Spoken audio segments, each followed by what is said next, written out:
L'amour, c'est attendre quelqu'un depuis toujours. Une aventure, c'est attendre quelqu'un seulement depuis qu'on le connaît. Tous Alain Jérôme.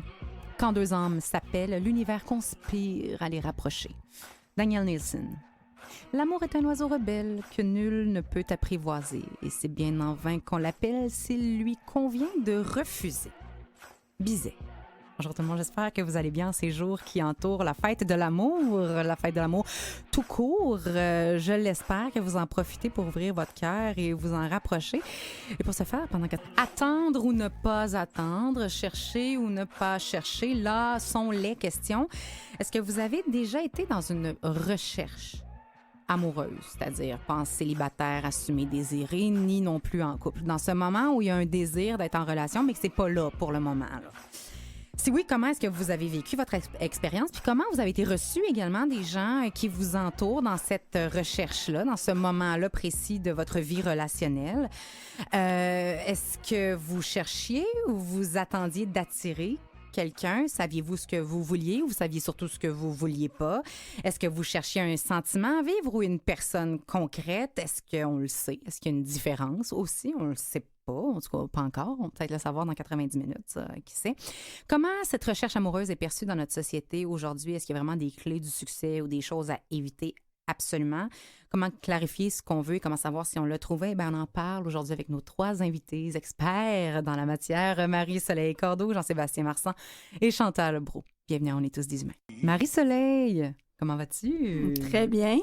Tu es coach en relations amoureuses depuis 2010, plus précisément en réussite amoureuse, ce qui est quand même une nuance intéressante à apporter. Depuis, tu as aidé 450 femmes à transformer leur vie amoureuse pour, bien sûr, trouver une relation qui est solide, qui est épanouissante. Et pour en finir avec les échecs amoureux, un coaching basé sur tes souffrances relationnelles. C'est ce qu'on peut lire sur ton site web, qui combine des patrons relationnels, des croyances, des attitudes, mais surtout beaucoup de résilience, parce qu'à travers tout ça, tu as trouvé énormément de réponses qui ont fait en sorte que tu as énormément appris sur toi, sur les relations, que tu en es sorti et que maintenant tu tends la main aux autres. On regarde avec toi comment trouver l'amour durable peut se faire avec les meilleurs outils, la meilleure façon possible, en sachant identifier les erreurs les plus communes également. Parce qu'avant toute relation, il y a une recherche, un moment de latence avec lesquels on ne sait pas toujours quoi faire. Merci d'avoir accepté notre invitation. Mais ça me fait plaisir. Jean-Sébastien, bonjour. Bonjour.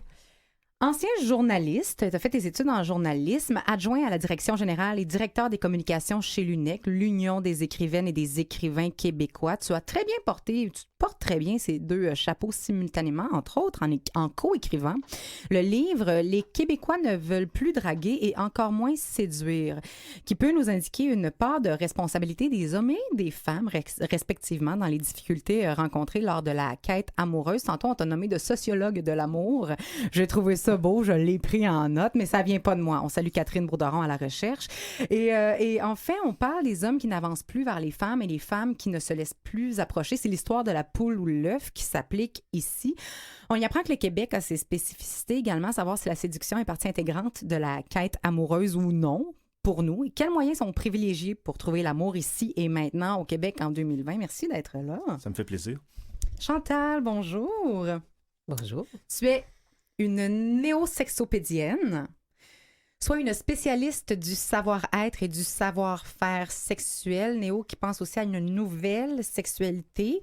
On parle de conscience et on parle de sensation également énormément, donc d'être dans le moment présent, pleine conscience.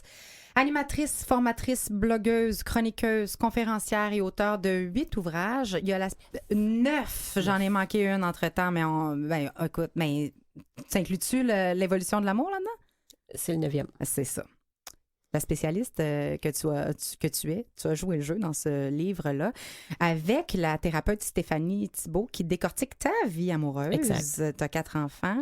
Tu t'es mariée très tôt également. Tu as eu à l'adolescence des amourettes, des histoires. Tu as été celle qui a initié des mouvements également vers l'homme de ta vie, celui avec qui tu as eu ces 4 enfants. Donc, le besoin de plaire, la déception, l'orgueil, le désir de trouver l'âme sœur, ce sont tous des sujets qui te passionnent et sur lesquels tu nous donneras un cue ou deux, on l'espère. Merci d'être là! Ça fait plaisir. OK. Être en quête amoureuse. c'est une bonne chose ou pas? Parce que dans le mot quête, il y a le mot quêter ou mendier. Je suis juste dans un vocabulaire ici, là. Ah oui, moi, c'est ce que je trouvais. J'aime pas le mot quête parce que justement, tu sais, c'est comme si tu arrives avec une soif, tu arrives avec une carence et déjà tu pars perdant, là. Tu sais, pour moi, c'est beaucoup plus l'aventure amoureuse ou bien le regard amoureux ou l'expérience amoureuse ou en tout cas, nomme-les comme tu voudras, mais la quête, je trouve que déjà, là, ça On parle-tu fait... d'un chemin? Déjà, c'est beaucoup mieux comme terme. Le chemin Effectivement. amoureux? Oui. Puis, j'aime beaucoup ça comme façon de l'exprimer parce que je crois que c'est ça. C'est un chemin à parcourir au terme duquel on espère trouver l'amour, bien sûr, mais c'est à la base, à mon avis, un chemin qui est d'abord à faire en soi, à l'intérieur de soi. Cet amour qu'on cherche, c'est de le trouver en soi d'abord pour ensuite pouvoir le vivre avec un homme ou avec une femme. Jean-Sébastien, en tant qu'homme, es-tu d'accord que l'amour de soi est au centre de l'amour tout court ou de l'amour entre deux personnes? C'est un bon point de départ, oui, s'aimer soi-même avant d'aimer les autres. Moi aussi, j'aime pas beaucoup le mot quête parce que ça fait... les gens qui sont toujours dans le besoin, qui sont toujours en manque, ils sont assez emmerdants, en fait. Là. C'est turn off. Oui, c'est ça. C'est un peu collant. Là. J'aime pas les gens qui demandent toujours. Moi, j'aime bien les gens qui offrent quelque chose. Alors, au lieu de se placer du côté de la demande, donne-moi ce que je veux, pourquoi on n'offrirait pas quelque chose et les autres, ensuite, pourront réagir à ce qu'on offre? Alors, en fait, moi, je pense à... Là, j'utilise un vocabulaire économique, là, mais en amour, j'aime mieux les gens qui sont du côté de l'offre que du côté de la demande. Ben, on va informer tout le monde que donner et recevoir, ce n'est pas un terme uniquement capitaliste. On peut donner des conseils, on peut recevoir de l'amour, effectivement. C'est des choses qui peuvent se faire. Mettons que quête en anglais, c'est quest. Donc, il y a une espèce d'esprit d'aventure, il y a une espèce d'esprit de chemin qu'on ne sait pas tout le temps où aller, qu'on ne pile pas tout le temps à la bonne place non plus. Là, tu sais, j'imagine les jeux vidéo où tu as tout le temps comme un chat sur le côté de l'écran qui te donne des indices. Tu essaies d'avancer au mieux que tu peux. Donc, la quest reste en anglais beaucoup plus, je dirais, sur le plan du vocabulaire, beaucoup mieux qu'en français. La quête, tu as nommé un mot très important, Chantal, la soif. Il y a une différence entre être assoiffé d'une relation amoureuse et désirer vivre une relation amoureuse. Tout à fait. Tout à fait. Désirer, c'est un souhait. Tu sais, je souhaite quelque chose, je souhaite la réalisation de quelque chose. Mais quêter, on parle pas bien, là. On vit dans un monde actuellement, dans la société, où tout le monde est polarisé. Je pense qu'on a tous une opinion assez claire sur ce qu'on pense sur cette recherche amoureuse. Pour les biens de l'émission, parce qu'on a démystifié l'aspect du vocabulaire, on va parler de recherche amoureuse. Mais tout le monde a une position par rapport à ça. Comment pensez-vous qu'on voit les gens qui ouvertement disent chercher l'amour, vouloir avoir une relation dans leur vie? Écoutez, si je peux risquer une réponse... Risque-toi. Le risque est grand, mais plonge. C'est-à-dire que le couple, c'est un symbole de réussite sociale. On vit dans une société de performance. Et c'est un symbole de réussite sociale comme l'achat d'une voiture individuelle, l'achat d'une maison unifamiliale. Ça s'assortit d'un couple fusionnel et de la famille parfaite. Et là, ajouter à ça tout l'équipement qui vient avec, là, la maison suréquipée de cinéma maison, d'un gymnase, d'une piscine, d'une tondeuse. Bon... Là, je porte un jugement là, sur les gens, mais moi, je vois beaucoup de gens qui sont dans la quête d'un... Ils veulent obtenir un symbole de réussite sociale. Donc, ça serait plus d'avoir quelque chose à montrer à son voisin plus que quelque chose à vivre à ce moment-là, n'est-ce pas? Oui, ça fait un peu... c'est triste à dire, là, mais... et c'est très... étant donné qu'on est à la recherche on veut se procurer un statut, eh bien, c'est pas la même chose que d'être simplement ouvert à vivre une aventure ou quelque chose avec quelqu'un sans trop savoir où ça va mener. Puis, on n'est pas dans une liaison souple et informelle. Là, on est dans la recherche rationnelle avec des objectifs bien clairs de quelqu'un qui va entrer dans notre vie pour former un couple parfait Instagram. Êtes-vous d'accord, les filles? Pas vraiment, parce que si je prends pour exemple les femmes que j'accompagne, elles vivent beaucoup de souffrance par rapport à cette recherche d'amour. Oui, elles font face au modèle de la société du couple parfait, comme Jean-Sébastien le mentionnait, mais ça vient avec une grande souffrance. Donc, je crois que c'est important d'être attentif à cette souffrance-là parce que tout le monde a droit à l'amour, tout le monde mérite d'être aimé, mais beaucoup des femmes, en fait, la majorité des femmes que j'accompagne ne se sentent pas dignes d'être aimées, ce qui les amène dans le manque, comme on parlait tout à l'heure. Et il y a une énorme différence que j'entends. Je sais pas, Chantal, si tu peux faire du pouce là-dessus, mais il y a une grande différence entre un réel désir de connecter, qui est pas du tout l'image que Jean-Sébastien a dépeint, là. Donc, il y a une différence aussi entre un énorme désir de connecter profondément avec quelqu'un versus de ne pas être seul, de ne pas avoir l'air loser. Ouais, moi, c'est pas ce que j'observe, c'est pas ce que je vois principalement, tu sais, de combler un espace social, là. C'est beaucoup plus, en tant qu'être humain, je pense que c'est un besoin fondamental, que de se sentir aimé et que d'aimer et d'être aimé. Tu sais, ça fait partie de nos besoins fondamentaux. Fait que ça, en partant, je pense c'est incontournable, que ce soit une mode ou pas une mode, ou vouloir faire comme tout le monde, ou ça, sûrement que ça va rentrer peut-être dans l'équation à quelque part, mais je pense pas que ce soit ça qui mène le besoin. Beaucoup plus, c'est quelque chose d'humain, là, tu sais. Mais là où je viens rechercher ce que Jean-Sébastien, c'est ça? Jean-Sébastien disait, c'est davantage à la quête du fantasme du partenaire idéal. Là, je pense que là, il y a un problème parce qu'on idéalise à quelque part, on recherche quelque chose qui n'existe pas, finalement. On recherche vraiment une utopie parce qu'on est seul et ça n'a pas été satisfaisant. La prochaine fois, là, ça va être ça, ça va être ça, ça va être ça, ça va être ça. Là, les critères, ils s'accumulent, abondent et finalement, on court après une chimère. Là, c'est pas ça la réalité. Là. En fait, je crois qu'on court après ce qui nous manque à l'intérieur de nous. Donc, c'est pour ça que de faire ce chemin-là, le chemin de l'amour, c'est d'apprendre à se connaître et en apprenant à se connaître, à s'aimer, à s'accepter tel qu'on est, on est en mesure aussi d'accepter l'autre tel qu'il est. Et c'est à ce moment-là que on peut, parce que moi je crois aux critères, mais je crois aux critères qui sont réalistes. C'est pour ça que ce chemin-là, il est important de le faire avant pour que les critères soient réalistes et correspondent vraiment à la personne que je suis et non pas à la personne que je voudrais être. Mais c'est tellement intéressant ce que tu dis, Marcellin, puis Jean-Sébastien, je te pogne au détour sur cette idée de liste et de critères, parce que tu en parles, entre autres, des listes de critères qu'on peut retrouver parfois, entre autres, sur les sites de rencontres où tu te dis, ça va jusqu'à, moi, mes skis sont roses, par exemple, ou moi, c'est telle sorte de moto que j'aime, ou tu sais, peu importe. Et la question se pose à savoir, quand on est dans une recherche d'un partenaire dans nos vies, est-ce qu'on est vraiment à la recherche d'une personne autre que nous ou on recherche un miroir?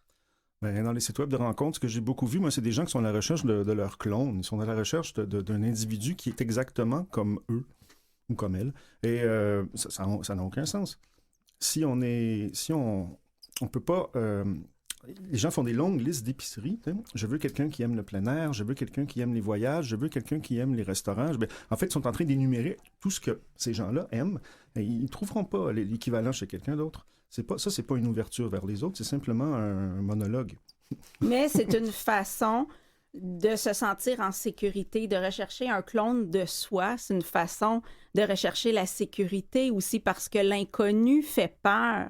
Donc, il faut prendre conscience de cette peur-là. Et on est imaginatif, mais notre imagination ne va pas souvent plus loin que ce qu'on connaît. Donc, c'est difficile de s'imaginer quelque chose qu'on ne connaît pas encore. D'un autre côté, Chantal, je pourrais te poser la question, est-ce qu'il y a vraiment quelqu'un qui n'est pas notre miroir dans la vie? Est-ce que, finalement, on va toujours rencontrer un peu un miroir d'une façon ou d'une autre? Peut-être pas dans le sens qu'on pense. Ouais, on attire toujours à soi ce qu'on vibre. Fait que ce que je suis présentement, en tout cas, ce que je pense valoir, c'est ce que je vais attirer. Ça, c'est définitif. Ça va toujours être cette équation-là. J'en ai pas nécessairement conscience, mais c'est toujours ce qui va se passer. Mais c'est responsabilisant, ça. Ben oui, j'espère. J'espère qu'on va en arriver là. Sincèrement, je pense que le jour où on va vraiment reprendre la responsabilité, chacun de nos besoins, le monde va changer. Parce que la liberté, elle est là.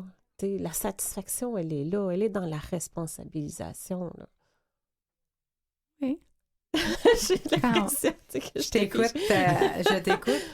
Quand on est dans ce chemin amoureux, dans cette recherche amoureuse pour les biens de la cause, mais c'est quand même ça, parce qu'il y a souvent, on peut se dire très honnêtement, moi, je veux quelqu'un dans ma vie, c'est très important pour moi.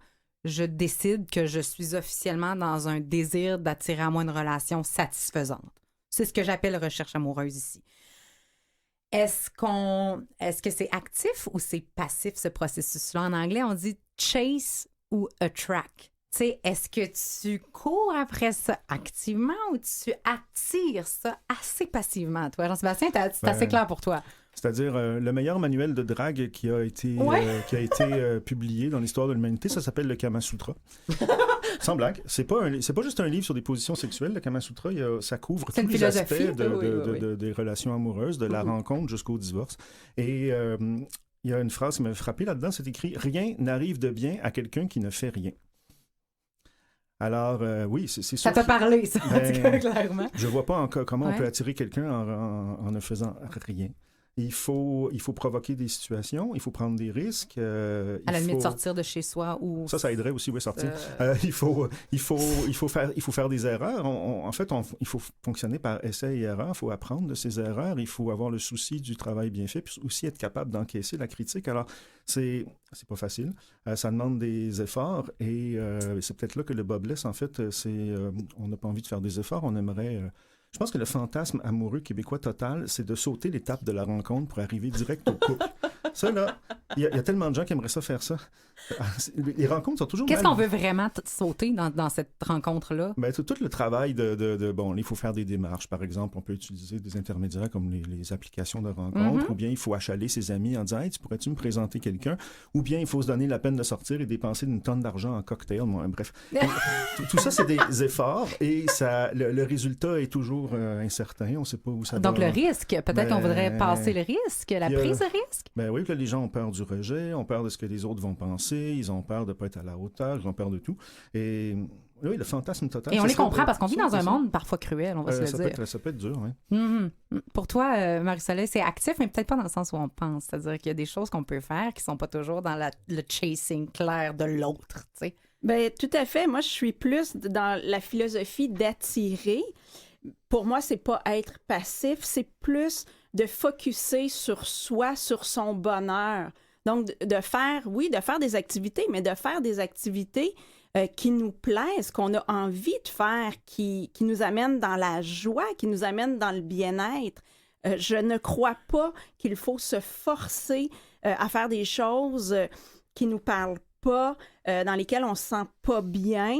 Si les sites de rencontres, on n'a pas d'élan pour ça, on n'a pas à y aller nécessairement. Je pense qu'il faut d'abord travailler sur son énergie, sur nos pensées et faire en sorte d'être heureuse au quotidien, d'être bien toute seule avant de penser être en couple. Et oui, moi, je crois que c'est de cette façon-là que la bonne rencontre au bon moment va se faire.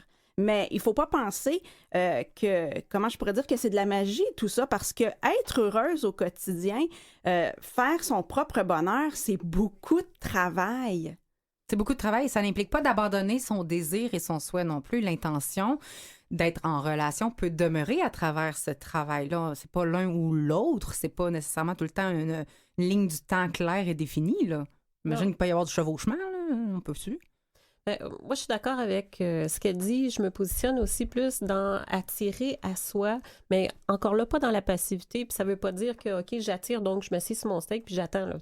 C'est vraiment... Je serai choisie. De prendre sa responsabilité, la responsabilité de son besoin. Et justement, tu sais, quand on va dans des activités, on va participer à certaines choses et que tu rencontres quelqu'un, tu jases avec une personne qui te plaît, bien, si moi, ça me plaît, cette personne-là, pourquoi moi, je peux pas aller au-devant de cette personne-là, jaser? Et déjà, tu sais que t'es pas obligé de t'asseoir devant un verre puis de faire ça vraiment... Formel. À la formelle, exactement. C'est une discussion qui s'entame, c'est une amitié qui se développe et ça peut découler vers quelque chose ou non, tu sais. Fait que faut lâcher les clichés aussi à quelque part, tu sais.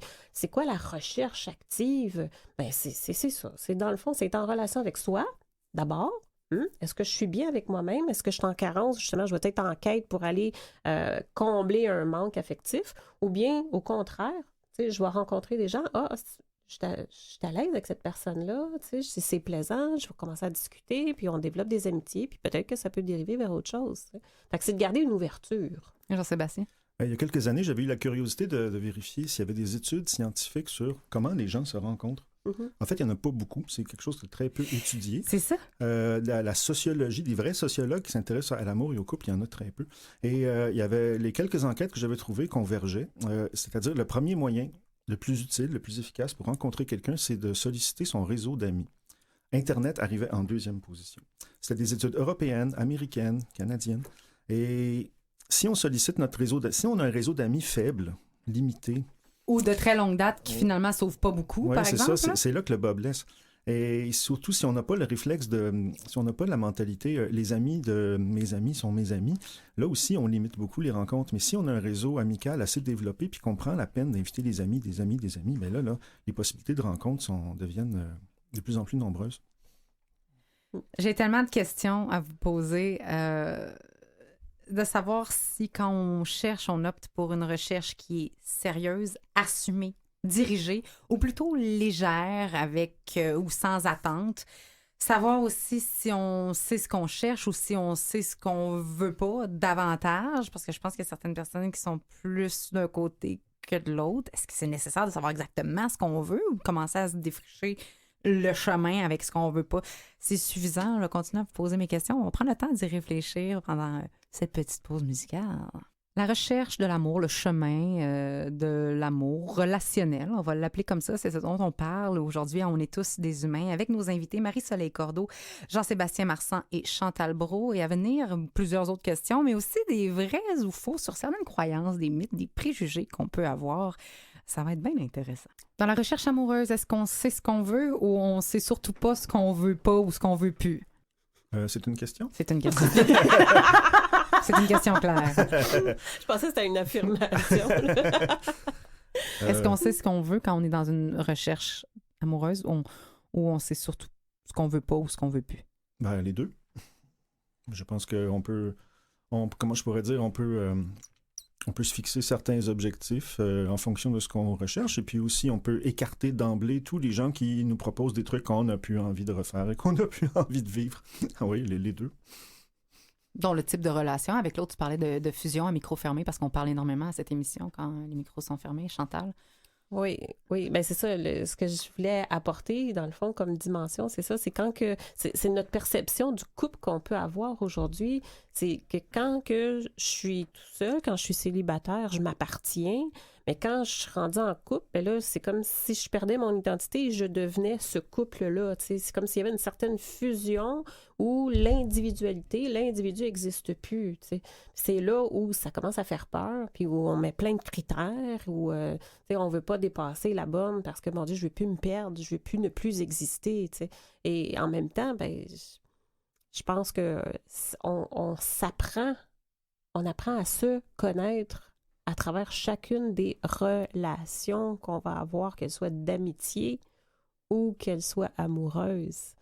Fait que c'est pas un critère d'emblée quand tu avances dans la vie de dire OK, je vais attendre d'avoir acquis toute la confiance en moi, tout l'amour de moi que j'ai besoin pour attirer la bonne personne. Ça n'existe pas. Ça, je vais attendre d'être parfaite avant d'atteindre la relation parfaite. T'sais. Il n'y en a pas, ça, de relation parfaite. C'est quelque chose que tu construis au jour le jour. Moi, je vois souvent l'image comme le fait d'escalader le Mont Everest. Tu parlais de chemin tantôt. En tout cas, c'est l'image qui me venait à l'esprit. C'est que, justement, la rencontre, la relation, c'est un pas à la fois où j'escalade mon mont. Puis si ce que je veux, ben, c'est être en haut de la montagne, si vraiment c'était ça que je voulais, j'aurais juste à prendre l'hélicoptère puis vas-y, là, ça va être bien plus simple. T'sais. Mais une fois rendu en haut, c'est comme, OK, tu regardes l'horizon. Puis tu peux changer d'idée aussi en montant. Oui, mais le fun, c'est de monter, justement, c'est ça. Puis tu as toujours le choix à chaque pas.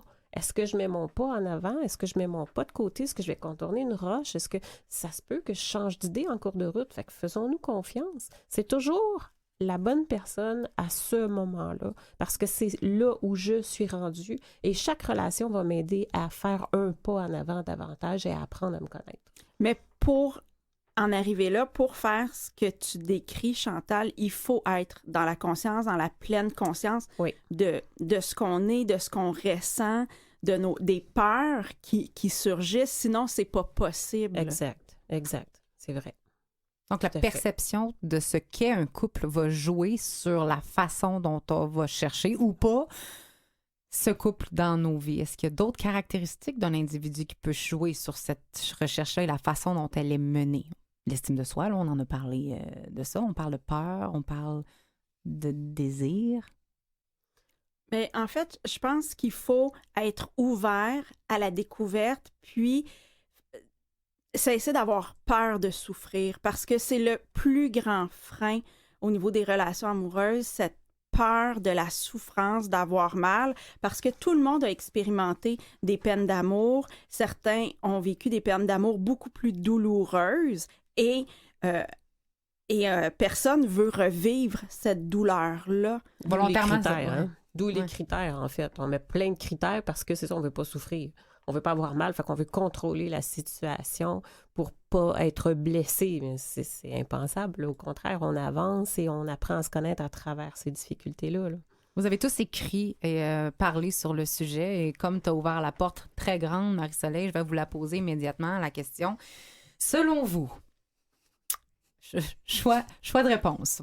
Cette question aura un choix de réponse. Selon vous, quel est le pire obstacle dans une recherche amoureuse agréable? On ne parle pas de réussite ici, on parle au moins que ce soit le fun ou assumé. Est-ce A, la peur du rejet? B, être trop ou pas assez sélectif, donc être fermé ou trop ouvert, fait que ça fait qu'on trouve n'importe quoi. C, croire qu'on ne trouvera jamais, donc on est dans le système de croyance de l'individu dans le désespoir. D, le regard des autres sur nos valeurs, nos besoins, nos désirs et notre recherche. Ou E, une trop grande authenticité qui fait qu'au Québec, surtout dans un désir de franchise, on a de la misère à jouer le jeu de la séduction, le jeu d'y aller étape par étape. Ah, moi, j'aime beaucoup le dernier choix de réponse. C'est toi qui l'as écrit, Ouais, je sais. je vous ai lu. Non, l'authenticité, c'est un mot complètement galvaudé. Quand on veut rencontrer quelqu'un, il faut jouer un rôle. On est comme dans une pièce de théâtre et il ne s'agit pas d'être soi, d'être franc. Il faut mentir. Le Puis ça, mensonge c'est est choquant, nécessaire. qu'est-ce que tu dis, Oui, tu il faut sais? mentir. comprends? Il y a beaucoup de mensonges par omission. On ne va pas parler de ses problèmes personnels lors d'une première rencontre. On ne parle pas de ses dettes. On ne parle pas de ses maladies de peau, de pied. À moins qu'on veuille On parle pas s'auto-saboter. Il y a un ouais, niveau, c'est ça. tu parles Bref, de gestion ou de discernement de la C'est ça que divulgation t'appelles de jouer un d'informations. personnage. Attends, j'ai pas fini. Mais c'est Donc, intéressant, c'est important. Beaucoup de mensonges par omission. On va cacher les côtés désagréables ou les échecs de sa personne. Puis on essaie de mettre en valeur ce qu'on peut mettre en valeur. Là. On essaie de... Et surtout, il faut pas être soi. Il faut être quelqu'un d'autre. Et la séduction, c'est toujours une entreprise de manipulation psychologique, en fait. Il s'agit de déjouer les défenses de l'autre. Il s'agit d'apprivoiser l'autre tranquillement, sans déstabiliser l'autre, petit à petit. Et à chaque rencontre ou à chaque fois qu'on se croise ou qu'on fait des activités ensemble, on pousse un petit peu plus loin. Si l'autre finit par dire « Désolé, ça ne marche plus, je ne vais plus te fréquenter, on arrête », évidemment, là, il n'est pas question de sombrer dans le harcèlement, mais il s'agit de déjouer les défenses de l'autre parce que tomber en amour, c'est perdre le contrôle de soi. La personne qui tombe en amour, elle vient d'abandonner ses défenses et elle s'abandonne. Alors, Wow. moi, j'ai toujours vu la séduction comme carrément vraiment une entreprise de manipulation. Wow. Et c'est pourquoi les Québécois ne se séduisent plus. Ben, c'est pas dans la finalement culture. qu'on en... Ouais, qu'on non, final- je comprends. Non, ben, c'est un petit Moi peu non ça, plus. parce que, à quelque part, si on est obligé de se créer des personnages sur mesure, c'est sûr qu'à un moment donné, ça va péter, puis on peut bien s'entendre qu'on se ramassera pas bien loin. Là. La semaine d'après, t'es plus la même personne, tu sais. Mais le personnage se crée un peu automatiquement, parce que quand on rencontre quelqu'un qui nous plaît, je veux dire, on va se montrer sous notre meilleur jour, on va montrer la version idéalisée qu'on a de nous-mêmes. C'est normal, c'est humain d'agir comme ça. Et c'est pour ça qu'il ne faut pas s'emballer dès qu'on rencontre quelqu'un. Il faut être conscient qu'on a affaire à la façade et que percer cette façade-là va demander du temps. Donc, il faut prendre son temps pour connaître l'autre à cause de ça, justement. Mm-hmm. Toi aussi, C'est Chantal, drôle, ça te fait hein, réagir? mais non, moi, je suis tellement pas là-dedans. Écoute, moi, j'ai juste je me revois, là, OK?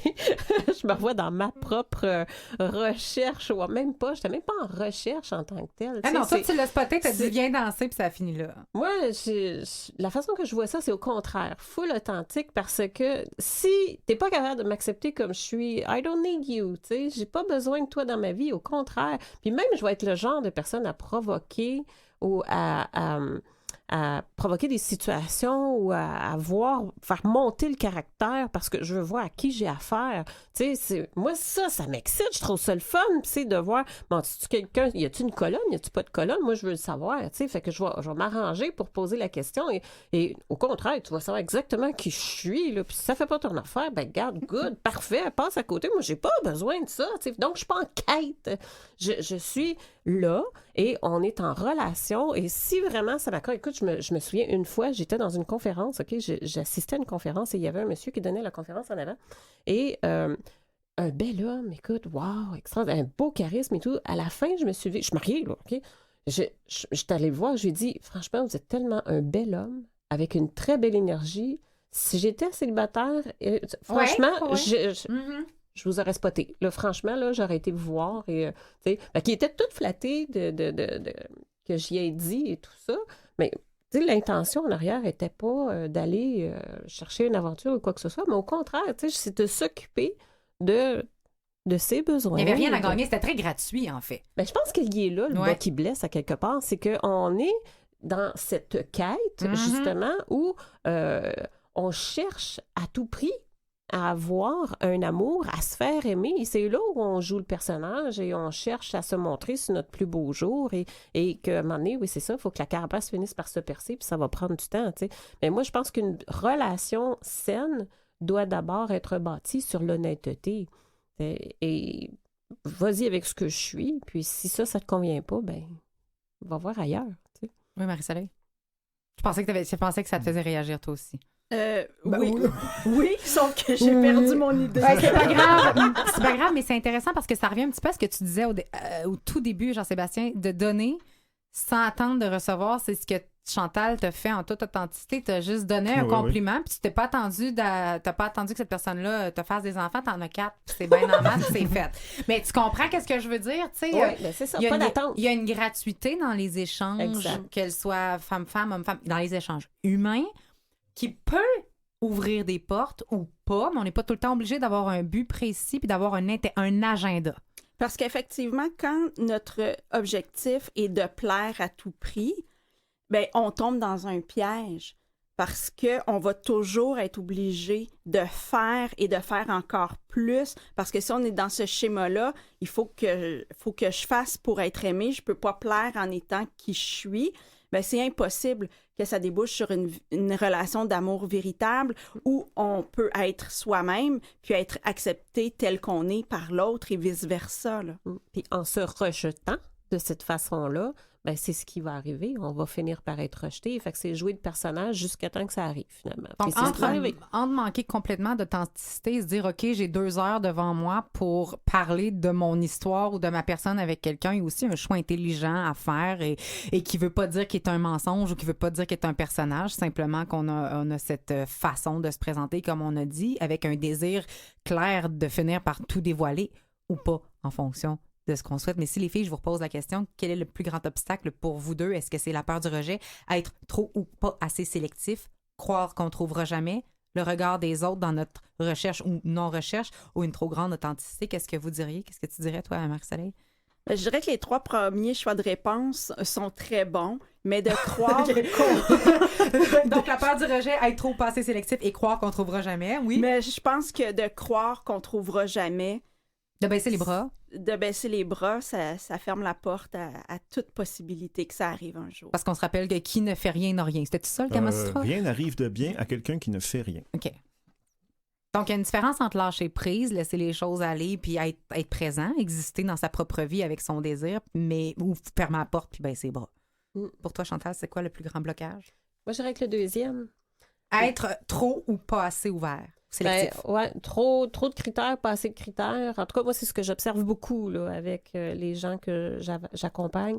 C'est qu'il y a beaucoup de critères, puis des critères précis, là, vraiment. Là, puis je vois pas l'importance. On n'est pas dans le être, vraiment. Là, c'est soit dans le faire ou s'il fait pas ci, s'il fait pas ça, s'il y a pas ci, s'il y a pas ça. Dans le avoir ou dans le faire, je vois pas l'importance.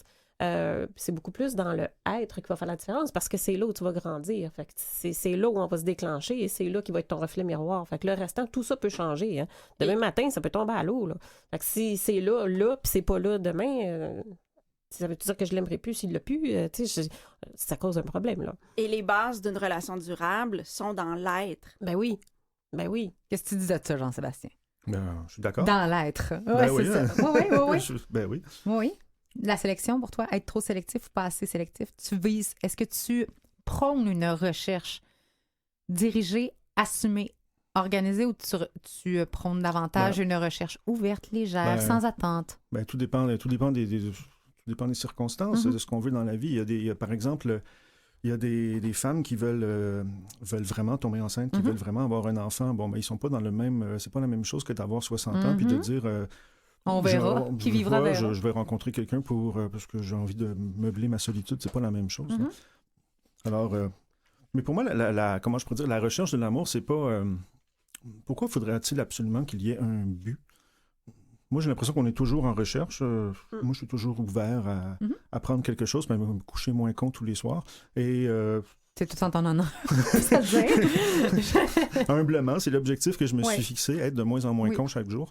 Et je suis toujours ouvert à toute rencontre. On ne sait jamais que quand on rencontre quelqu'un, ça peut devenir un ami, ça peut devenir une rencontre de 10 minutes, peut vraiment nous secouer, nous bousculer. Changer nos vies. Changer notre vie. Tout à fait. Et s'il y avait plus de gens qui pensaient comme ça, je pense que les relations amoureuses se passeraient beaucoup mieux parce que quand on a un but clair qu'on veut atteindre, bien justement, on est dans le contrôle. Et dans la performance. Et on laisse pas la place à l'imprévu, à tout ce qu'on peut découvrir par la relation à l'autre, la rencontre de l'autre. Par ailleurs, ça n'empêche pas aussi d'avoir une stratégie, d'élaborer un dispositif. Là. Alors, supposons que moi, j'ai envie de draguer Miss Canada. Comment je fais? Hein? D'après moi, t'écris à son agent. Non. OK. J'essaie de trouver son adresse. Okay. Son adresse postale, son adresse civique, puis je vais lui envoyer un bouquet de fleurs par semaine pendant 3 mois. Le premier mois, j'écris rien sur le bouquet de fleurs. Le deuxième mois, j'écris un petit poème. Le troisième mois, j'écris mon nom puis mon numéro de téléphone. Elle va m'appeler. Elle va m'appeler. Ça fait 3 mois que quelqu'un lui envoie des fleurs. Tu continuer à y envoyer des fleurs, mais que tu sois avec? Elle va au moins m'appeler. Elle aura au moins la curiosité de savoir c'est qui ce gars-là qui m'envoie un bouquet de fleurs chaque semaine. Il y a des bonnes chances. Ça, c'est un dispositif, c'est une stratégie. C'est organisé, c'est planifié, il y a un budget pour ça. Moi, sincèrement, là, je répondrais pas. Non? Non, ça serait l'inverse. Ça serait, c'est qui ce malade-là? Il va-tu finir pour arrêter, là? Moi, ça serait pas cette réaction-là. Donc, ce qu'on entend aussi, c'est que tout le monde a sa façon de faire et, et c'est là que le match entre en ligne de compte, c'est-à-dire qu'on peut pas matcher avec tout le monde non plus. J'espère. Il y a une prise du rejet. J'écoutais quelqu'un parler cette semaine par rapport à ça. Il y a une non-sélection. Si on te sélectionne pas, on va le dire comme ça parce qu'on parle de performance là, puis tout ça. Là. C'est comme on le prend personnel alors qu'au final, c'est une question de goût. C'est une question de compatibilité de vision aussi. Il faudrait peut-être se dégager du résultat à ce moment-là également. Bien, tout à fait. Ça fait moins mal. Oui, sauf que quand on porte en soi la blessure du rejet, bien, on interprète toutes les situations à travers cette blessure-là. Alors oui, il faut justement arriver à apaiser ces blessures-là, que ce soit le rejet, l'abandon, la trahison, pour être capable de voir la situation pour ce qu'elle est et non pas la teinter d'un sentiment de rejet ou d'un sentiment d'abandon. Oui, puis c'est pas des jugements contre notre personne. Hein? Si j'approche quelqu'un, je dis bonjour madame, est-ce que vous avez dit non merci. C'est pas une attaque contre ma personne, c'est ça, je propose, elle dispose. Tout le monde a le droit de faire des avances, tout le monde a le droit de les refuser. Exact. C'est ça, pleine liberté. Puis on s'entend non plus que c'est pas le même niveau d'implication émotionnelle entre cette approche assez triviale que tu viens de mentionner et ça fait quelques mois que quelque chose essaie de se tisser et que là, finalement, il se ramasse avec une inégalité dans la vision du futur et dans les émotions, dans les sentiments développés. Là, on va va se le dire, là, on va donner une chance aux coureurs, là, si on a mal, c'est parce qu'à quelque part, des fois, c'est arrivé ces inégalités-là à des moments qui étaient peut-être plus importants pour l'un que l'autre, ou même pour les deux, des fois. Qu'est-ce qui fait, selon vous, que certaines personnes semblent, dans un discours assumé, autant qu'on peut dire être assumé dans un désir d'avoir une équipe, un partenaire, comme certaines personnes disent « Moi, je veux rien savoir, je cherche pas ça, du tout, du tout. » Qu'est-ce qui peut mener quelqu'un à simplement ne pas vouloir quelqu'un dans sa vie? Et pourquoi certaines personnes recherchent plus que d'autres? Certaines personnes, ça marche plus que d'autres également. Question d'attitude. Dormez ici, tout le monde. On va être là demain matin. Ça, c'est sûr. Vaste question. Une question d'attitude, définitivement, parce que Parce qu'on va se dire qu'il y en a qui ça marche plus que d'autres, là. Ben, Au-delà de la face, là. Puis, tu sais. Oui, ben, je pense que, tu sais, c'est comme n'importe qui. Bon, si on y va juste en amitié, OK, sortons du focus relation de couple, là, ou relation amoureuse. Si tu vas juste à chercher un amitié, justement, ou un ami, t'es même pas en quête de recherche d'un ami en tant que tel. Tu es juste là à côté de quelqu'un. Il y a une ouverture à la richesse relationnelle humaine. Bon. Ben oui, tu commences une conversation, il y a quelque chose qui se bâtit, il y a quelque chose qui existe, il y a quelque chose qui se passe, tu sais. Et si vraiment la conversation, ça a cliqué, il y a un message, il y a quelque chose qui a passé entre nous deux, le courant a passé, j'ai comme l'impression de te connaître depuis toujours, on pense pareil, il y a des choses, tu sais, ça connecte vraiment. Donne-moi ton numéro de téléphone, on continue à se parler. Et, bon, ben, quelle différence, en fait, avec une relation amoureuse? C'est exactement la même chose, mais nos attentes, la façon, la perception est différente. Fait que, tu sais, l'énergie de la personne... C'est le risque qui fait la différence. En amitié, il n'y a pas vraiment de risque. En amour, il y a le risque de souffrir. Mais tu as toujours le risque, même en amitié, ça dépend de ta perception, ça dépend de laquelle façon tu le vois. Tu sais, la personne qui est toujours rejetée, si elle est dans une énergie, tu as déjà la posture, tu es courbé, tu es rejeté, ben, tu n'es pas porté à aller vers cette personne-là. Elle se rejette d'emblée, tu sais, elle se met toute seule dans le coin, dans un party, elle ne s'inclut pas à personne. Fait que es-tu porté à aller la voir? Non. Des fois, tu vas aller t'asseoir à côté pour entamer la conversation, puis elle ne t'adressera même pas la parole. Puis après ça, il va dire, il n'y a personne qui s'intéresse à moi. Ben, tu sais, je sais pas, là, mais à quelque part, ça part de toi. Ça part de toi, tu sais. C'est une question d'attitude. Fait que si moi, j'ai l'ouverture vers aller jaser vers toi, puis ça m'intéresse, qu'est-ce que tu as à me dire, puis j'ai pas d'attente face à toi, ben on va avoir une belle conversation, puis ça va être le fun, puis l'énergie va passer. Mais si j'ai une attente, tu sais, c'est comme faire du réseautage, ça. Tu sais, quand tu vas dans des soirées réseautage, là, puis tu y vas juste parce que, mon Dieu, ça te prend des cartes de fête, puis tu veux faire passer ton message. Ça marche pas, ton affaire, tu sais. Et d'ailleurs, il n'y a personne qui publie des petites annonces. Je cherche à rencontrer quelqu'un, un ami ou une amie, dans un but sérieux seulement. Personne ne fait ça. C'est vrai, l'amitié, ouais, non, ouais, c'est vrai. J'aime ça! Donc, l'attitude...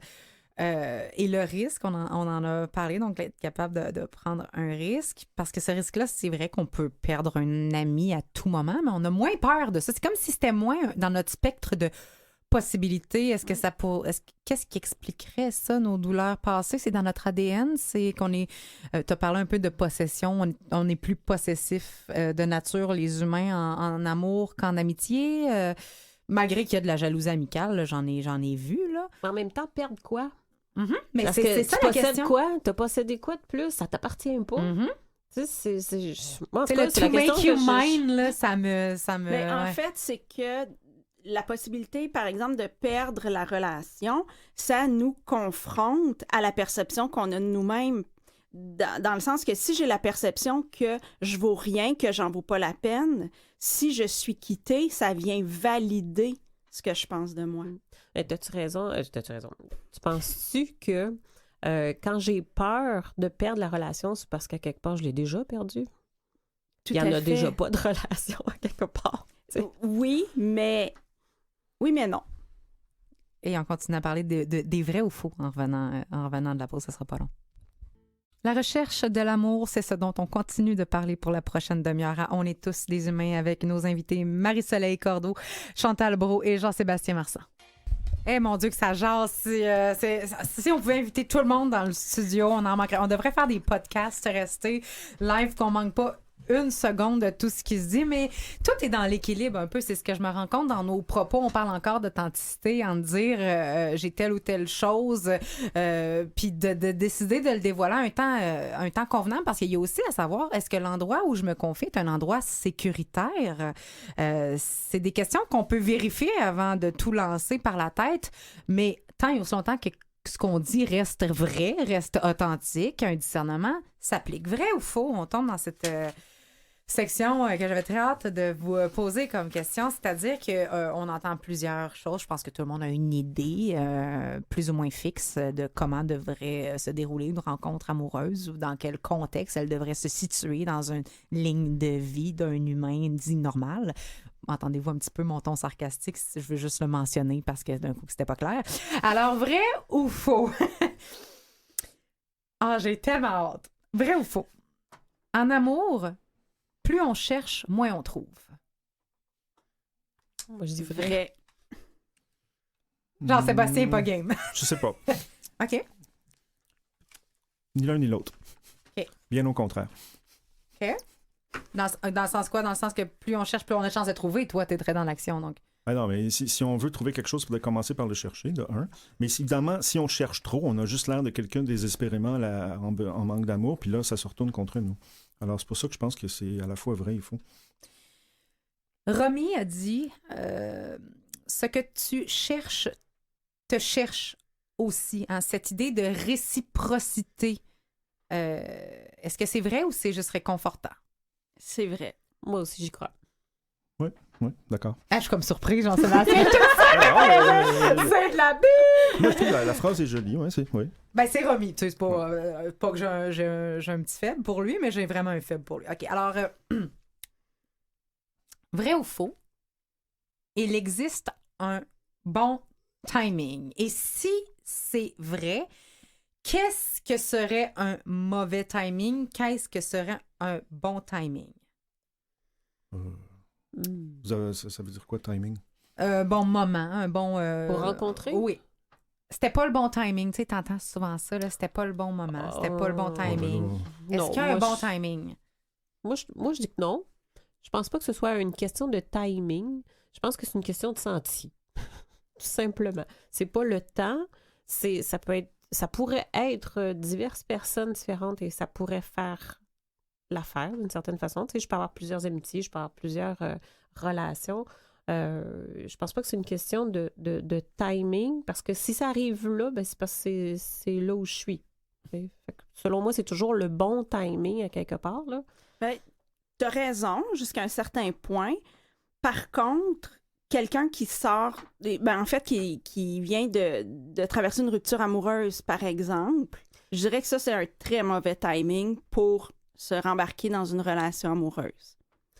Oui, c'est vrai. Avec ce que tu fais comme accompagnement, je suis tout à fait d'accord avec toi. Quand tu sors d'une relation où tu n'as pas pris le temps de te récupérer, tu n'as pas pris le temps de faire le point sur le pourquoi, qu'est-ce qui fait que tu reviens toujours dans les mêmes genres de relations, etc. Si tu n'as pas réponse à ces questions-là, définitivement, c'est pas le bon moment pour revenir en relation. Moi, en j'ai tout cas, rien à en ajouter. relation amoureuse. Parce que ça amène quand même cette notion de destin, c'est le divine timing, on entend souvent ça, là, le timing est divin, là, c'est-à-dire qu'il y a un moment quelque part que tu vas trouver l'âme sœur ou qu'il y a des moments précis ou peu importe ce que tu essaies, c'est pas le bon moment. Est-ce qu'on peut vraiment contrôler quand l'amour va rentrer dans notre vie? Parce qu'il y a une notion de contrôle dans le timing. Du tout. Puis il n'y a pas de destin, là, il n'est pas écrit dans notre ligne de vie qu'à telle date, tel jour, on va trouver l'amour. Par contre, parfois quand ça arrive, on peut se dire, le timing était parfait. Si c'était arrivé avant, j'aurais pas pu vivre la relation comme je la vis maintenant. Moi, je ne crois pas au destin et je crois absolument pas à l'âme sœur, cette idée complètement superflue que quelqu'un nous est destiné en quelque part, que cette personne-là va combler tous nos besoins et c'est l'homme ou la femme de notre vie. Je n'y crois pas 2 secondes. C'est de la bouillie pour les chats, c'est le monde des calinours. Okay. Moi, je pense qu'on a plusieurs âmes sœurs à quelque part. Tu sais, c'est pas l'âme sœur. Et je pense que puis, si on prend plus la définition tribale, si tu veux, là, dans mes racines ancestrales, la façon que c'est perçu, le fait d'être en amour, d'être amoureux, ce que ça dit, c'est que en fait, c'est qu'en présence de l'autre, c'est réveiller quelque chose en nous qu'on n'avait pas conscience et qu'on aime beaucoup. Fait que c'est cet aspect-là qui, en présence, en contact de cette personne-là, s'est éveillé. Et c'est ça, être en amour, en fait. T'sais. Fait que ça, moi, je trouve que ça me parle beaucoup. Et ça peut s'éveiller avec d'autres personnes. Mais ça reste à voir après, c'est ma décision, qu'est-ce que je fais avec, là. T'sais. Et on peut le vivre plus d'une fois aussi. On peut le vivre dans plus nos d'une vies. fois. Oh oui, définitivement. Mhm, mhm. Oui. Donc, on n'est pas condamné si on a aimé une fois à ne Non. plus jamais revivre un tel Non. sentiment. Non. Sauf si on a la croyance Oui. qu'on ne peut qu'aimer qu'une fois. Oui, c'est exact. Je suis très contente que tu aies dit ça, Marie-Soleil. Ceci étant dit, vrai ou faux? Il faut mettre de l'ordre dans sa vie avant d'attirer quelqu'un à soi. Je dois être parfait sur le plan de l'évolution ou développement personnel, c'est comment qu'on dit, avant de trouver la relation parfaite. Finalement, on peut-tu avoir quelqu'un dans nos vies, même quand dans des moments où on fait le tout croche puis on se sent tout croche? Bien, tout à fait. On sera jamais parfaite au sens où notre ego l'entend. Et la relation parfaite et la relation parfaite n'existe pas. Puis à quelque part, c'est une forme de protection que de croire ça, de se dire ben le jour où je vais avoir suffisamment évolué, je vais rencontrer quelqu'un. C'est de la fuite. C'est une forme de fuite. Puis puis ça cache aussi la croyance que je ne suis pas assez, que je serai jamais assez et que j'ai pas droit à ça. Et que pour être aimé, je dois être parfait parce que Exact. c'est ce que ça veut Tout à dire. fait. Ça n'existe pas, la perfection. on Nombre de s'entend, fois là, où on entend dire, moi, cette personne-là est arrivée dans le moment le plus creux de ma vie. Donc, ça se peut qu'on soit à tout croche, que le chemin soit pas lisse. Puis l'amour peut entrer quand même. On est méritant d'amour quand même. Toujours. En Hey, tout temps. c'est-tu pas effrayant, cette affaire-là? C'est magnifique. Oui. Entends-tu mon sarcasme? Mais OK, donc tout le monde s'entend autour de la table là-dessus. Oui. Ben oui. Oui, Oui. oui. On est Moi, je pas suis d'accord. tout n'est pas obligé d'être en ordre, douette, parfait. Ben non. Mais il y a des moments pires que d'autres. Si on est encore en train de démêler des émotions, des sentiments, des peines et d'une rupture très, très, très récente, à ce moment-là, on peut prendre un temps de pause, là, mais autre ça, on peut vivre des choses difficiles. Ben oui, tout à fait. Les femmes que j'accompagne, quand elles viennent me voir, elles sont en souffrance parce qu'elles n'ont pas rencontré l'amour encore. Fait que le travail qu'on fait ensemble, c'est de les amener dans un état où elles sont bien, où elles sont rayonnantes. Mais le but, c'est pas de dire c'est seulement quand tu vas être dans cet état-là que l'amour va sonner à ta porte. Le but, c'est qu'elles soient bien, puis qu'elles soient plus dans l'attente de cet amour-là, qu'elles en arrivent à un point de se dire « Ah, ben sais-tu, je suis plus certaine finalement que j'ai besoin d'un homme dans ma vie. » Puis c'est là que c'est magnifique, parce qu'elles peuvent faire un vrai choix. Et bien souvent, l'amour se pointe aussi à ce moment-là, quand il n'y a plus d'attente, puis quand on a lâché prise sur le désir. Vrai ou faux? Ou plutôt, je dirais l'un ou l'autre. Les contraires s'attirent ou ceux qui se ressemblent s'assemblent? J'ai lu des bouquins écrits par des psychologues diplômés et très sérieux qui disent que le dicton « les contraires s'attirent » n'a aucun fondement en amour. On recherche la présence de gens qui sont comme nous, qui nous ressemblent, hein, sur certains, en tout cas sur plusieurs aspects, simplement parce que c'est rassurant. Ça nous met en confiance. Et puis... C'est ce que les études disent. Oui, c'est ce que les études disent. Et puis moi, je me vois absolument pas, je sais pas moi... Les gens qui vont sur des sites web de rencontres et qui essaient de rencontrer des gens au Japon ou en Afrique, ça n'a aucun bon sens. Non, mais il y a des gens les gens qu'on peut rencontrer sont des gens qui évoluent très, très près de nous dans un petit cercle là, de quelques kilomètres carrés. C'est ce que toutes les études scientifiques disent. La majorité des gens, quand on regarde où les gens se marient, par exemple, où est-ce qu'ils se sont rencontrés, c'est souvent dans un tout petit cercle assez restreint. Et c'est des gens qui ont grosso modo le même âge, grosso modo, le même milieu socio-économique, la même religion, etc. Alors, non, c'est pas vrai. Et c'est une tendance, on peut dire que c'est la tendance générale ou c'est ce qu'on va retrouver le plus, de là à dire que ça fait pas sens de connecter profondément avec quelqu'un qui est très différent de nous au Japon. Ouais, on peut établir un contact, c'est sûr, mais la barrière de la langue, la barrière culturelle et tout ça. Qu'est-ce que vous en pensez? Ben, c'est déjà un défi en tant que tel, la relation de couple. Alors, c'est déjà un défi d'exister, là, on va se le dire. Là, donc, je crois qu'il faut mettre les chances de son côté en choisissant quelqu'un avec qui on a quand même un certain nombre d'affinités. Les anicroches. Ben, moi, je dis un peu les deux, tu sais, les contraires autant que le pareil, mais dans le sens que je vois ça, c'est que oui, les contraires s'attirent dans le sens que les fonctionnements sont toujours complémentaires.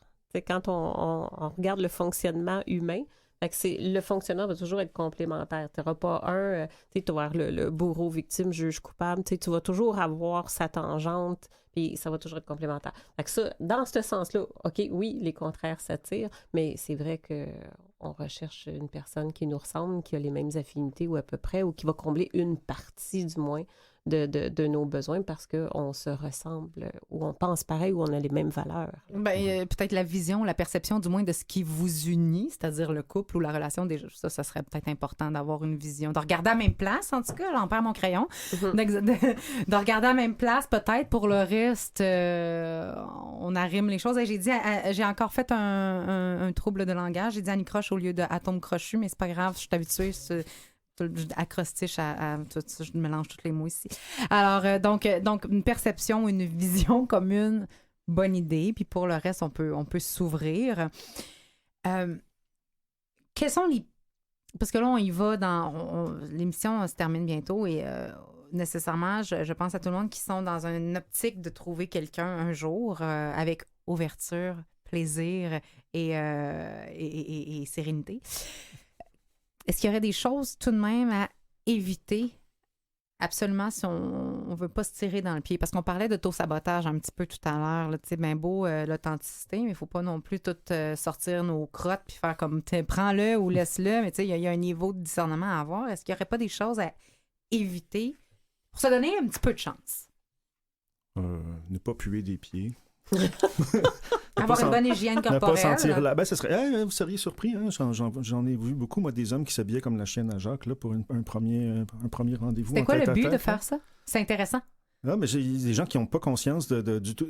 En fait, il y a des gens, malheureusement, qui ont des problèmes d'hygiène. Hein? Il y a des gens qui ont des problèmes qui manquent de compétences sociales. C'est ça, c'est pas volontaire. Là. Non, c'est pas pour provoquer quoi que ce soit. Non, c'est juste on peut soigner un peu son garde-robe, ça peut aider. Hein? Et sa personne. Et sa personne, oui. Et sa personne. Mm-hmm. Évidemment aussi, souvent les premières rencontres, quand les gens n'ont pas l'habitude de faire des rencontres, ils sont extrêmement nerveux. Ce qui est normal. Oui. Mais malheureusement, c'est souvent un très mauvais moment à passer pour les deux personnes qui essaient de vivre un moment qui, espère-t-il, agréable. Et quand on est nerveux, on fait des gaffes, on peut être impoli sans s'en rendre compte. Bref, plus on rencontre, plus on devient habile, plus on devient expérimenté, plus on gagne de la confiance en soi. C'est comme apprendre à jouer du violon. Au début, c'est épouvantable le son que ça fait. Et avec le temps, on finit par faire des notes sans trop... Sans trop grincer de la corde. Sans casser les oreilles des autres. Voilà. Mais c'est intéressant ce que tu dis parce que cette maladresse-là, ce stress-là, il peut être présent chez beaucoup de personnes. Peut-être, ça peut être très attachant une fois nommé. Ça peut être de l'authenticité, ça, de dire je suis très nerveuse. Puis c'est sûr que je sac mon verre d'eau à terre en bas de la table d'ici la fin de notre conversation. Ça se pourrait. C'est une bonne façon de briser la glace. Ouais. Sincèrement. Ouais. On parlait d'authenticité tout à l'heure. Ouais, tu te déposes, puis définitivement. Puis moi, ce que je vois, tu sais, quelque chose à éviter, on parlait tantôt pendant la pause, tu sais, d'étaler tous nos mauvais côtés, ou de dire tu le prends ou tu laisses, tu sais. Mais en fait, je pense que ce qu'on disait, c'est ça prend une certaine maturité émotionnelle, si je peux dire ça comme ça. Tu vois au fur et à mesure que la discussion avance, t'es pas là pour détaler toute ta vie, de la première rencontre, puis de dire tous tes défauts, puis de tout ce qui se passe. Puis c'est pas de manquer d'authenticité, au contraire. C'est de manquer de temps, hein? C'est de prendre du temps, dans le fond. Est-ce qu'il faut que ça se fasse tout dans la première rencontre? Je pense que non. Puis c'est de voir, est-ce que je peux avoir confiance aussi en cette personne-là? C'est quelque chose qui se développe à l'usure, c'est de voir est-ce que les babines, tu sais, vont suivre. Tout à fait. Donc, j'ajouterais par rapport à ça, une chose à éviter, c'est de se poser la question, est-ce que je plais à l'autre? Et de revenir à soi. Est-ce qu'il me plaît? Être dans le moment, premièrement, puis oui, est-ce qu'il me plaît? Moi. Ouais. Parce que c'est pas mal de moi que je m'occupe dans cette diade-là actuellement. Et c'est intéressant parce qu'on parle de peu importe quel est le comportement, si on souhaite mettre sur la table tout de suite ce qui nous déplaît chez nous-mêmes, parce que c'est ce qu'on fait, hein, on est nos juges, nos propres juges, donc ce qu'on décide qui est des défauts, ce qu'on décide qui est moins joli, pourquoi on choisit de mettre ça sur la table? Des fois, j'ai l'impression qu'on veut avoir une réponse rapide, que la personne se positionne rapidement. Je veux savoir si c'est oui ou si c'est non. Est-ce qu'on pourrait peut-être tolérer un petit peu l'incertitude? Ben, je pense qu'on y gagnerait beaucoup parce que quand on oblige l'autre à se positionner rapidement, ben, on a de très bonnes chances d'obtenir un non. Dans un monde idéal, tout ça, ce serait un jeu où il n'y a pas de mauvais perdant. Ah oui. C'est beau, ça. Ben, c'est un peu vrai. Parce que l'émission achève, j'aimerais savoir, qu'est-ce qu'on peut dire à ces gens qui cherchent depuis longtemps ou qui se le souhaitent depuis longtemps et qui ne semblent pas trouver, à ceux qui ont abandonné ou qui ont envie d'abandonner, ceux qui ont peur du rejet tellement qu'ils n'essayent même pas, des gens qui nous écoutent. Puis je pense que de tout le monde ici, à un moment ou à un autre de nos vies, on a touché à l'une de ces choses-là. Qu'est-ce qu'on peut dire à ces gens-là? Moi, je répéterai la phrase que j'ai dit au début de l'émission qui vient du Kama Sutra. Rien n'arrive de bien à quelqu'un qui ne fait rien. Mm-hmm. J'abonde. Parfaitement d'accord. Et C'est une belle conclusion. Et qu'est-ce Tu qu'on... voulais ça plus long, hein? Non, vous êtes maître de vos dires, mais quand même, si j'écoutais, je me dirais, j'ai d'autres choses à me dire, dans le sens où ce que vous leur dites, c'est mettez-vous à l'action. Bien, mettez-vous à l'action. Peut-être pas dans le sens que Jean-Sébastien l'entend, mais je veux dire, si tu as peur du rejet, si tu as des croyances en toi qui bloquent l'amour dans ta vie, ben travaille sur toi. Donc, fais quelque chose, là, sois actif en ce sens-là. Si tu es dans le manque, si tu es dans la dépendance affective, ben prends-toi en main, responsabilise-toi. Donne-toi les chances que ça arrive dans ta vie parce que c'est pas le destin qui décide de ça, c'est toi-même. Ouais. Qu'est-ce qu'on retient sur cette recherche universelle de l'amour et ce processus-là, en terminant? Moi, ce que j'aurais envie de dire, là, c'est apprenez à vous aimer, à vous accorder de l'importance, à vous accorder de la valeur. Et ça va vous payer. Parce que vous allez changer d'attitude, changer de comportement, changer d'énergie. Et c'est là où ça devient plus intéressant parce qu'on le vaut. Ça vaut la peine. On vaut la peine. T'sais. Quand j'ai cette croyance-là, j'ai cette conviction-là de valoir rien, ben c'est là où je vais me retirer. T'sais. Fait que si vraiment, ça fait longtemps que je suis seule et que je cherche désespérément et que ça ne fonctionne pas, je pense que peut-être que la meilleure chose, ça serait justement d'aller faire peut-être un petit peu de cheminement personnel et d'aller voir pourquoi est-ce que c'est comme ça dans ma vie, qu'est-ce qui fait que je bloque. Parce que ça part de nous, hein? Ça part de nous. Quand on va avoir cette ouverture-là, c'est sûr que ça va se présenter parce qu'on ne voit pas l'opportunité quand on a cette fermeture-là. On a juste à voir quand on achète une voiture, hein? Une marque de voiture, on n'avait presque jamais vu avant, puis là, pouf, une fois qu'on l'achète, on y va partout. Le focus vient de changer parce qu'on a un alignement. Mais c'est la même chose là-dedans. Fait qu'on ne voit pas les opportunités nécessairement parce qu'on a cette fermeture-là en nous. Fait qu'aller chercher cette ouverture. Et garde en tête qu'il y a eu consensus autour de la table également. On parle de croyances et la tendance est que ce que vous cherchez vous cherche aussi. Donc, de garder la lumière dans ce processus-là. Oui, tout à fait. Marie-Soleil, on se rend sur ton site Marie-Soleil Cordeau, CORDEAU.com pour retrouver tous les services que tu offres, à commencer bien sûr par le coaching individuel ou de groupe avec des programmes sur la joie de vivre, l'amour de soi et le bonheur à deux. Et je ne me trompe pas de dire, on peut t'appeler 30 minutes également, discuter avec toi pour voir si c'est bien le service dont on veut. En tout cas, sur le site Internet, c'est ce qui est indiqué. On peut avoir un 30 minutes avec toi, voir si on Oui, ben en fait, c'est pour les personnes sérieuses qui veulent vraiment faire une démarche de coaching. Mais ce que je recommande à tout le monde, à toutes les femmes, c'est d'aller faire le test sur mon site Internet. C'est gratuit. Pourquoi tes relations amoureuses ne fonctionnent pas? Tu vas avoir beaucoup de réponses. On parle de ta chaîne YouTube. On retrouve également les formations sur l'amour durable et les 7 outils de la méthode CARE. Je répète que c'est sur le Marie-Soleil Cordeau, CORDEAU.com. Merci d'avoir accepté notre invitation énormément. Jean-Sébastien, les livres, les Québécois ne veulent plus draguer et encore moins séduire et Histoire populaire de l'amour au Québec de la Nouvelle-France à la Révolution tranquille sont des lectures extrêmement intéressantes pour tous ceux qui se questionnent sur le courant relationnel actuel et ses origines, bien sûr. L'écriture du tome 2 d'Histoire populaire de l'amour au Québec est actuellement en cours. Oui. Et pour en savoir plus sur tes ouvrages et sur toi, on se rend sur ladrague.qc.ca. Merci d'avoir accepté notre invitation. Ça fait plaisir.